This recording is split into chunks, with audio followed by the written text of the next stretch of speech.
Hello and welcome to Diverse and Inclusive Leaders, the show where I interview the most inspirational and thought-provoking leaders of today and unearth their unique stories of diversity and inclusion to help inspire, educate and motivate others to make the world a better place. Today, I am thrilled to be joined by the phenomenal Melanie Richards. Mel is the Deputy Chair for KPMG UK and a member of the UK board, having joined the organisation in 2000. Mel is a founding member of the 30% Club Steering Committee, former member of the Harvard Women's Leadership Board. She was named as #1 for the Financial Times 2017's list of female champions for women in business, outstanding contribution to the Social Mobility Awards in 2018. And she also sits on the steering committee for our friends at Hampton-Alexander Review.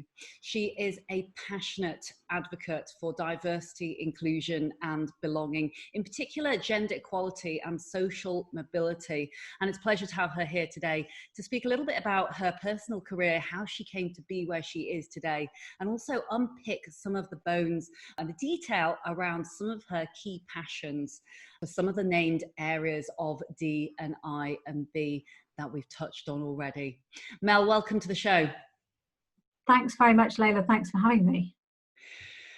And what an introduction, I have to say, because it's been a really epic career, if you don't mind me saying, Mel, and would love for our listeners to be able to understand a little bit more about you and how you've achieved what you have within the period of time that you have, and whether, I guess, there's been any real kind of key or pivotal moments in your career that have allowed you to leverage up to where you now are.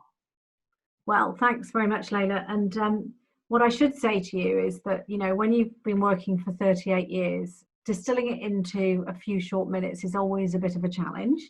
I do want to pick you up on something though, because you did make it sound like my career was at its end, and I'm hoping it isn't, but we'll see as we go through. So I've spent, as I say, the last 38 years working, and I suppose the first sort of pivotal moment was actually right at the very, very beginning, because unlike, I suppose, some people's perceptions might be, I didn't go to university, and I started life in a bank, starting out in retail banking and then moving through in investment banking. And I think life is full of serendipity moments. And my serendipity moment was meeting two men at a rugby match. One was a graduate recruiter and the other was a school leaver recruiter. And I decided quite early on that I felt I wanted to be fiercely independent. I wanted to kind of start making my mark on the world early. And truth be told, I wasn't that mad about going to university at the time. Not something I particularly regretted, but not necessarily the start to my career that one might have imagined. Anyway, scroll forward, I spent about 18 years in banking, and I did a whole variety of different roles, as I say, starting in retail right the way through to investment banking. And I think one thing I would say to anybody listening is how important it is to grab opportunities as they come along and keep your eyes peeled. And I've been very, very lucky, a combination of people giving me opportunity and me, I suppose, grabbing it from time to time. And then almost 20 years ago, I was approached by KPMG to go and help support setting up a debt advisory business. And I've been there ever since. And it's provided me with great opportunity and variety. And when I was privileged enough to be invited to join the board about 7 years ago, that sort of continued in a slightly different vein, moving away from maybe pure sort of client advisory work into the helping of run a large organisation.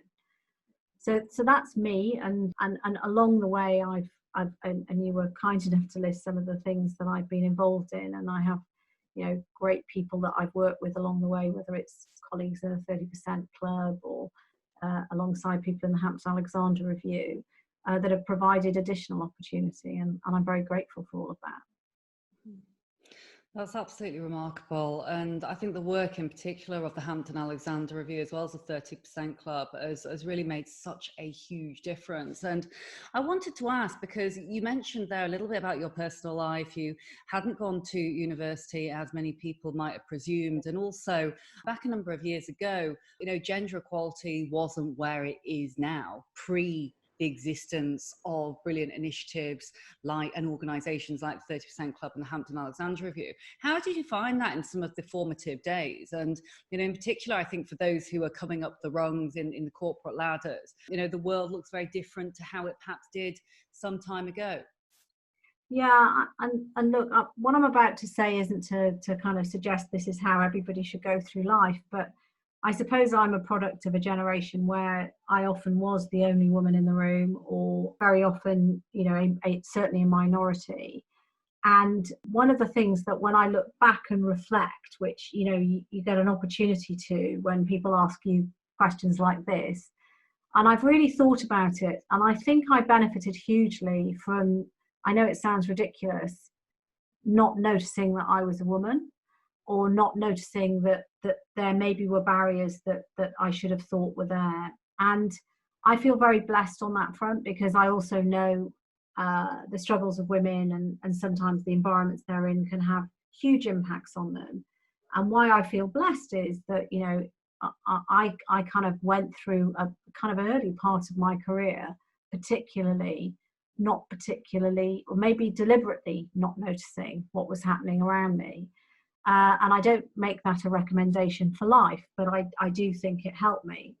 And then I guess about 15 years ago, I think a combination of being in already a relatively senior position at that point, and I guess an awakening, for want of a better word, about how the world maybe should be, I became much more aware of what was going on around me, and much more conscious of my responsibility, I suppose, without sounding too grand about it, because I am making it sound far more grand than maybe this was. But my responsibility to play a part in making a difference to what the lived experiences of people were in the workplace. And that isn't just for women, but for everybody. And so it's an interesting thing, I think, this whole question of how we see the world, how we experience the world. And it's very, very individual and very, very particular.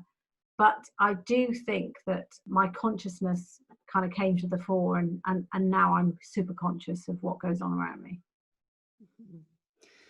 And you mentioned there with regards to the university piece, which I know I've mentioned this once already, but I think social mobility is such a critical element that organizations really should be considering, especially when they're looking at their talent and harnessing the power of diverse, inclusive talent from lots of different areas. In particular, I think the coronavirus and the modern world that we live in, to a degree, is expedited this. But I wonder what your take is around how organizations can really push forward on really harnessing the benefit of those from different areas, and not just stereotypically hiring in their own image and perhaps going immediately to certain universities to find their core talent. Well, so let me start with one thing, because just to dispel any myths, I was very lucky. I had the choice of whether I would go to university, so I don't want to sort of paint a picture of having come from some sort of disadvantage. I was very, very blessed, and I was very well supported by my parents. But I think what I've learned over time is that people's life chances shouldn't be determined by one particular point in their life, or indeed the circumstances into which they were born. And what we all know, because if you've been around for as long as I have, is people develop at different paces. People, learn new skills at different paces. And sometimes people don't even know about the careers and opportunities that are available to them, simply because of where the circumstances, as I say, into which they were born. And that cannot be right in a society that is striving, and should be striving, to be both meritocratic and fair, which is what I believe. I think we all have responsibilities, particularly large employers, to be thinking about how diverse a population of people we're attracting into our organisation. And it requires purposeful intervention. I mean, look, let's not decry the fact that it is human nature to gravitate towards people that are like us, that have things in common with us, in some cases that even look like us. And it requires conscious thought the entire time to be thinking about difference in a different way. And organisations are the richer for it. And we shouldn't pretend, however, that it doesn't require hard yards of work effort in making our workplaces inclusive. And so, to your point, I'm very proud of the work that KPMG's been doing as a firm. And again, I always say, no individual company should pretend that they've got it right completely, but we have been purposeful about, where we're going to look for talent, how we're presenting ourselves to that talent. Because, if you haven't experienced the workplace in the way that, my children have been blessed with hearing me talk about work every single day of the week, and so they have a notion of what that workplace looks like, you don't know what people's potential will be. And we've seen all of the evidence. There's many data points of if you don't judge people by the circumstance into which they're born, if you don't judge them by the way in which they've been educated, and you give them an opportunity, you will not be disappointed in the result. Fascinating.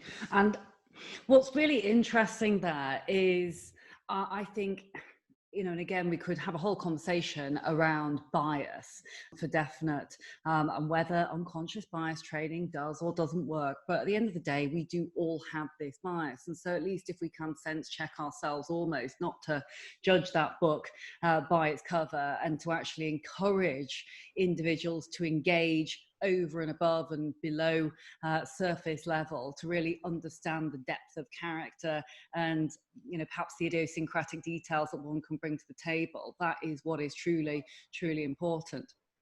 And I wonder what your thoughts are on well, quotas is perhaps a word that never goes down a particular treat, I find, within the boardroom. Now, I feel the word quotas perhaps gives this responsibility to metrics a bad name. But actually, if there isn't the purpose through driving results and checking periodically where we are at, I feel personally, and these are just my thoughts alone, is very, very hard to measure and manage those improvements. And I wonder your take and what you've seen on this, especially with your experience being one of the founding members of the 30% Club and also the Hampton-Alexander Review, what your experiences are around this and what your take is when it comes to driving performance through metrics. Well, I'm bound to say what measured, I believe, gets done. But I think one of the things we need to be careful about is thinking that targets alone, and you use the word quotas, and there is actually quite big difference between quotas and targets. And I say at this stage, because obviously I always remain impatient about progress, at this stage I'm not a believer in quotas, and in fact it's illegal to use quotas in the UK. In certain parts of the world it's not, but at the moment it remains illegal in the UK. I am a massive fan of targets, but I don't think it's the single panacea. The reality is that targets don't necessarily change culture, but they make leaders mindful of diversity. They make leaders mindful of positive intervention and creating, the conditions in which to affect change. And so I have to say, I'm not one of the board members that maybe you've spoken to who's anti-targets. I absolutely think that if you're measuring metrics about your business, why wouldn't you measure what your talent pool looks like and be striving to improve the mix? Mm-hmm. Well, I absolutely concur. And you are very right. There is a difference between the two. It's just interesting because when I mention sometimes various initiatives, straight away, sometimes the response I get is, "Oh, well, I don't believe in quotas." And I think it's good that you've highlighted the difference between the two for listeners who are tuning in. And certainly, if there isn't some kind of metric or initiative in place, very, very hard to track really the progress that's being made. And that's what I particularly like about the Hampton-Alexander Review and the 30% Club, because it really does put a line in the sand and demonstrate where we have come from to where we are now. And I think, the thing about diversity and inclusion is the work is never done. I think the second we get to the point where we think, oh, hurrah, the work in diversity and inclusion and belonging is done, we've done something wrong, because it is an ever evolving piece. And, you've mentioned already gender equality in addition to social mobility, so many other visible and invisible diversities that are so very important, and so many different things that make us up as human beings individually.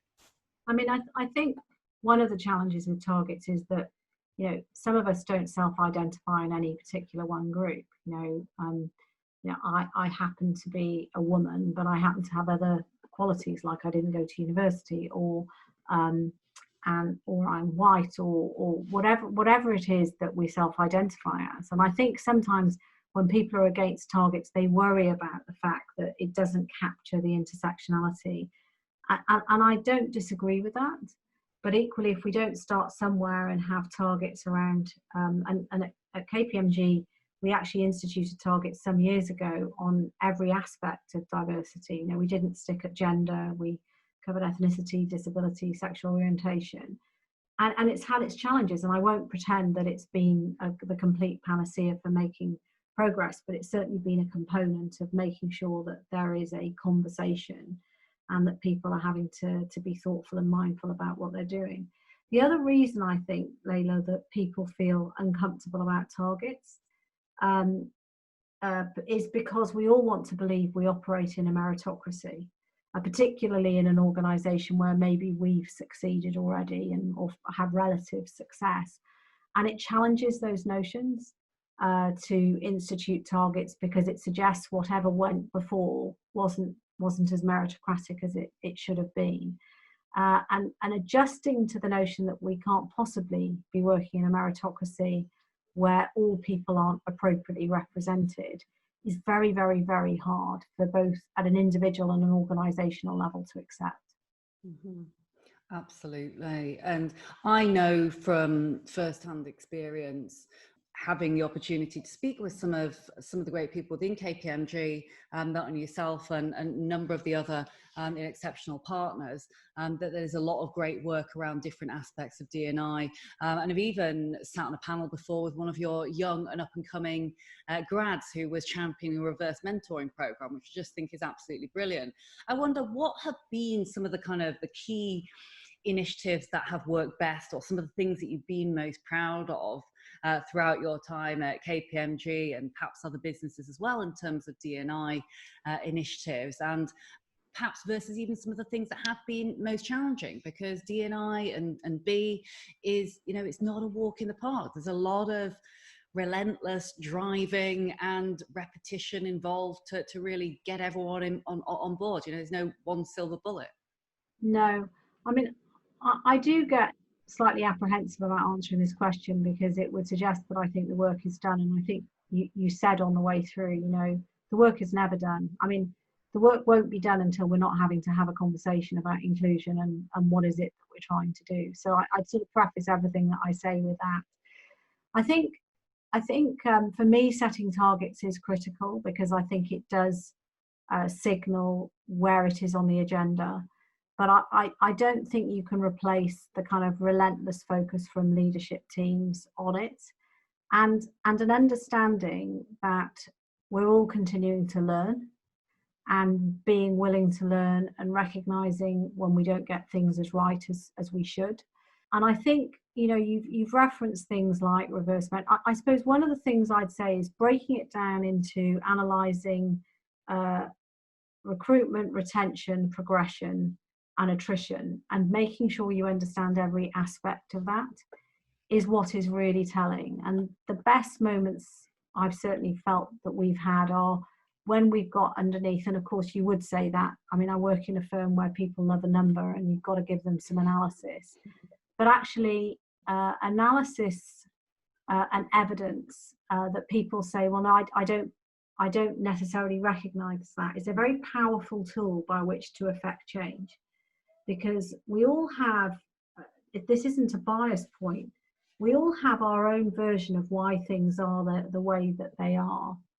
And often it takes unpacking the data and the actual evidence and underlying evidence to persuade people to understand precisely what's happening inside an organization. And I think the more attention we pay to that, and it isn't just about numbers, but it is about having evidence and thinking about both the quantitative analysis that we can do, but also the qualitative analysis. That makes sense? It does make sense indeed. And I've had the opportunity to get to know more around the research side with some of the recent partnerships that I've talked to you about with the MDP review. But I think the mixture there, and we have looked at both qual and quant as well, because it is, you know, the data doesn't lie, but at the same time, getting people emotionally engaged and invested in how they feel is equally as important. It's it's a real kind of juxtaposition between the two, really. Yeah, absolutely. And I wonder, Mel, as I always ask this question to those who are guests on the podcast show, and it's interesting because the answers are always very, very different depending on the individual. But what does diversity, inclusion, and belonging mean to you personally?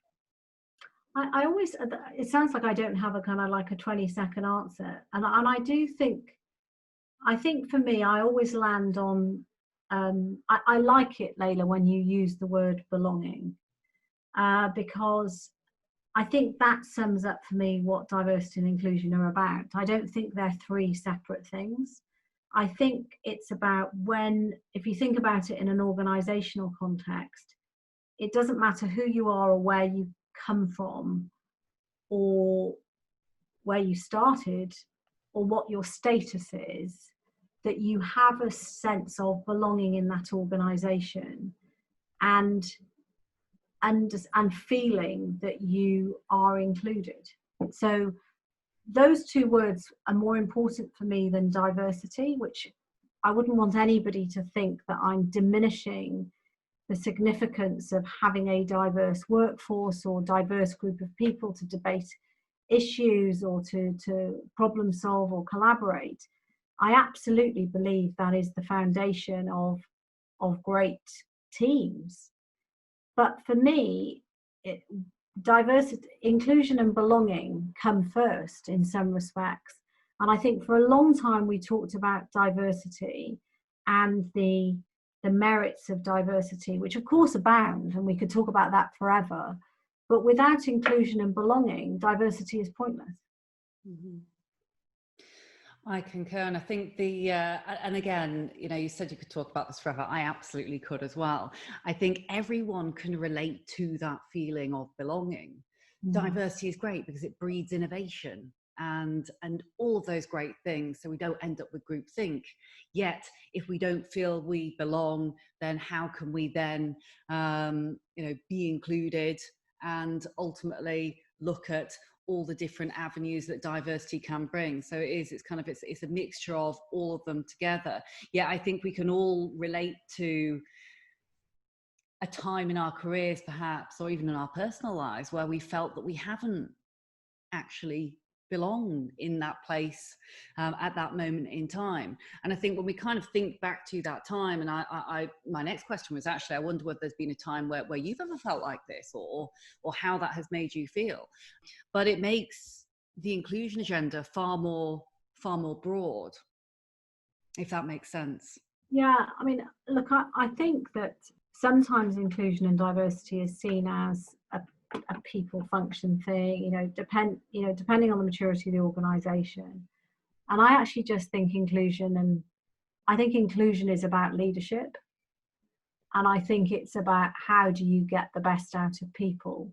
And there's a very, it's that ability to say, to be heard, for your voice to be heard, for you to be noticed, and for you to feel that you are a valuable person inside an organization, irrespective of where you sit on the spectrum. And I think that, look, I'd be lying if I didn't say to you, if I said to you, I have always felt I've belonged and I've been fully included. And, sometimes when you're not being included because you're having to work so hard to be included. And there's so much emotional energy expended in worrying about whether you're being included, that in some respects, we all know that can have a disproportionate impact on people's performance and how they behave and how they respond. And so, I actually think I think it's a huge responsibility of leadership is that we work in high performance environments. Most people work in a high performance environment, and there isn't a dissonance between having a high performing environment and having an inclusive environment. And sometimes I think in this sort of historically, and certainly many years ago, I particularly felt this. I think some people lost when they were managing or leading me. They didn't necessarily see, and this is pre-KPMG days in fairness, but because I joined KPMG in a relatively senior position, I remember that feeling of not having a voice, of not being heard, and the wasted energy expended. And so for no reason other than that, if that were your only reason to be an inclusive leader, it would be simply to get the best out of people and give them the best platform and opportunity to perform from, which doesn't mean everybody will perform, by the way. It does mean you may get people for whom the organisation isn't right, etc., etc. But I think we owe a duty of that to people when we lead them. We owe them the opportunity to have a platform from which they can thrive. And look, we don't always get that right, but even when we don't get it right, it's recognising when we haven't got it quite right, as much as getting it perfectly right all of the time. I absolutely love that. I absolutely love that. That is just such an inspirational last couple of sentences you said there, because as a baseline, it really is. I mean, it's literally efficiency. I read a really interesting article the other day, and it said something like 30% worth of energy is spent worrying about whether you fit in if you are within certain minority groups, basically, if you're in the minority. And, straight away, it makes absolute business sense because all that energy can be funneled and channeled into productivity. But obviously, there's all the layering on top of that as well, about it being good business practice and leadership. But no, it was incredibly well articulated there. I thought that was absolutely brilliant and hit the nail on the head. Mel, absolutely hit the nail on the head. Well, one thing I'd say is that we focus obviously inevitably often on visible difference, and there is also the question of invisible difference. And different people behave in different ways in meetings because of the way in which they think. Maybe they're more reflective thinkers and so on and so forth. And unless we're thinking constantly about the different ways people might be responding, and if they don't do it the way we do it, we miss those opportunities to hear from every voice in the room. Mm-hmm. Absolutely. And before we run out of time, because Mel, I could chat on to you forever and a day, I wanted just a last couple of questions. We normally do a lightning round at the end of the podcast, and I'm dying to ask a couple to you. I'll give you about 30 seconds to answer each. But first and foremost, I wonder who's been the biggest inspiration in your life? And it could be someone who's personal friend, or it could be someone who's really inspired you throughout your career.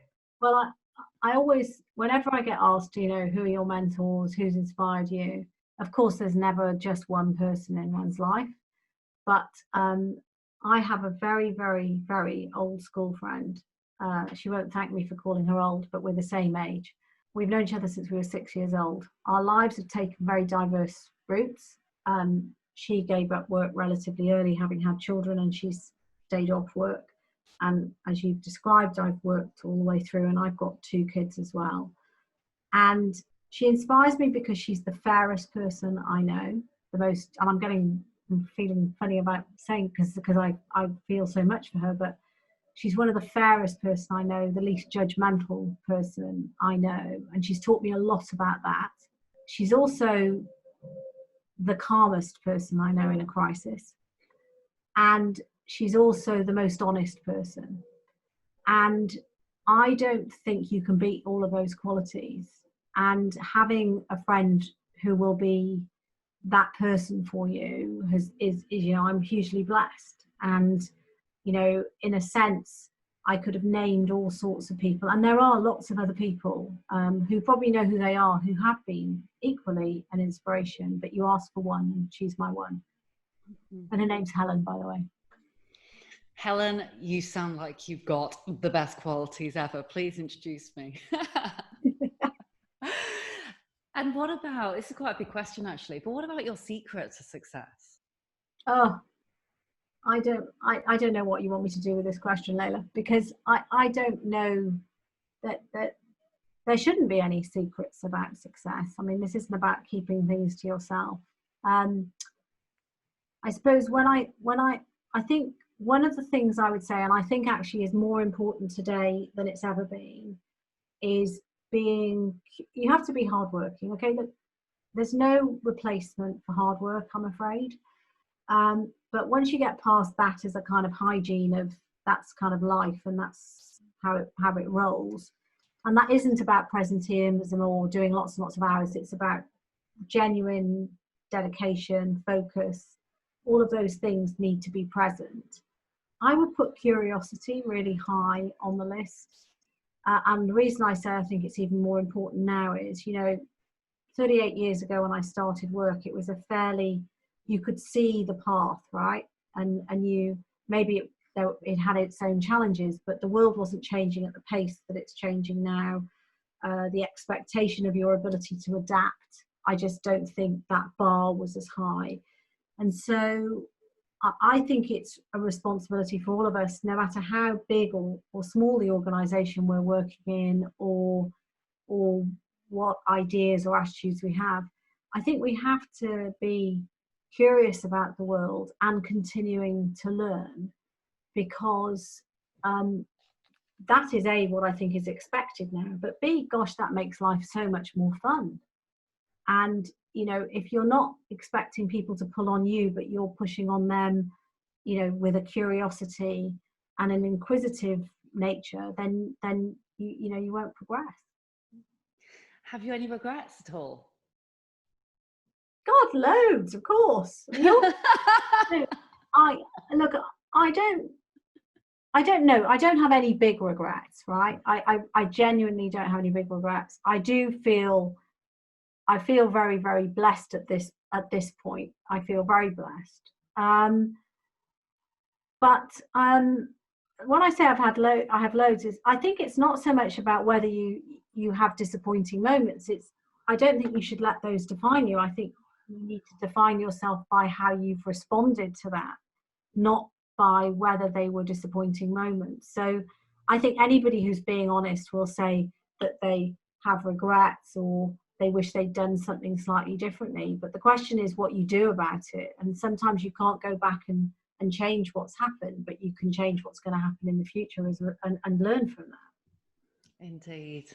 And finally, I wonder if you could go back in time whilst we're on the subject of looking into, or reflecting on the past, I should say. I wonder if you could give your younger self advice, young Mel, perhaps you're literally making the decision about whether to or not go to university and what to do. Would you give yourself any specific advice, or indeed someone who might be in a similar circumstance to that?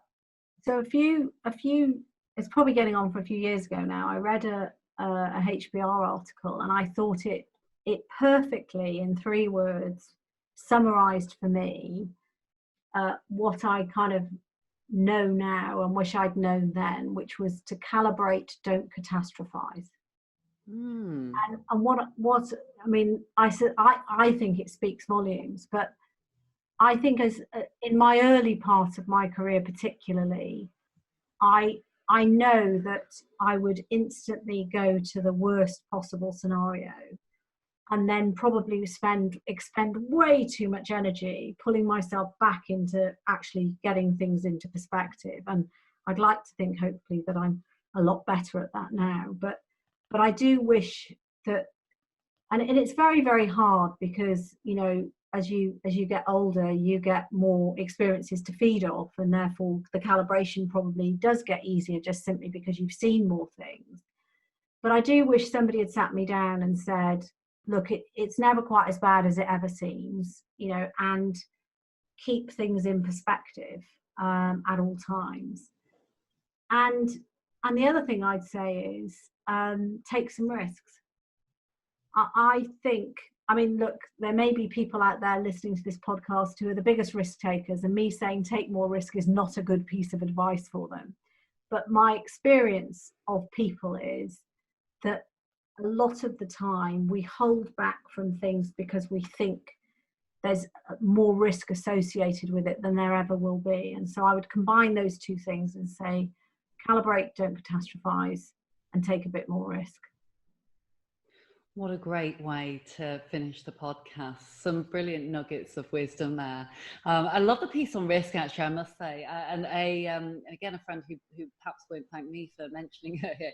She used to work at KPMG. We're like yin and yang, the two of us. And she's very, very, very numbers focused and always says, you know, stereotypically, oh, well, that's the stereotype for accountants. Now, no, we shouldn't stereotype, but actually, if there are accountants who are listening who are often looking at the risk, well, do take more risks. I think those are great words of advice. And actually, Mel, it's been just terribly inspirational having you on the show today.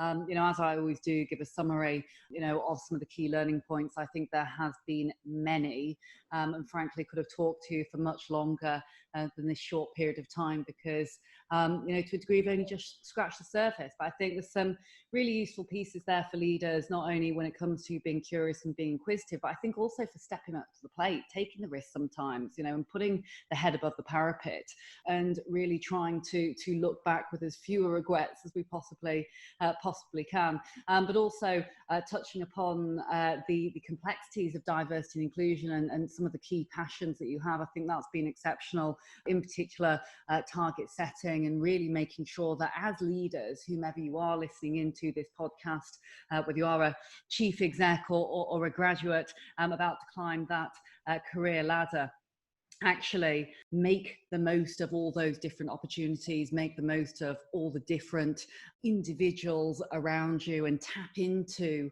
the diversities of thought from as many people and backgrounds as you can. And, you know, as you said earlier, Mel alluded to kind of really not judging a book by its cover and not judging people from the background in which they have come from, but really taking that individual, finding out more about them and making sure that that is what we really look to utilize to empower one another, as opposed to going down that route of bias, which I know is a very easy one to go down. So I think lots and lots of nuggets of wisdom there. So Mel, thank you ever so much for being here today. It's been great to have you on the show. Thank you very, very much for having me. As always, the podcast is available on Apple, Spotify, or your favourite podcast app. You can visit us at www.dialglobal.org/podcast. If you missed any of the key pieces of learning, don't worry at all. We will put all of the key areas into the end of the podcast for the show notes for you to see and review afterwards. And you can also watch the video version live on the site in addition. Mel's on LinkedIn. She's got a great profile, very easy to find if you Google her. So by all means, do reach out and make sure you get in touch if anything at all from today you'd like to chat about further or has affected you from today's show. Please don't be a stranger and get in touch. Thanks again and see you again next week. Thank you so much for watching the Diverse and Inclusive Leaders podcast. Please do feel free to hit the like button below, or if you'd like to receive future notifications, do ping the notification bell here at the side. If you're interested in the audio version only, you can find it on the following streaming platforms. Any extra info and descriptions will be in the links below. Look forward to seeing you soon.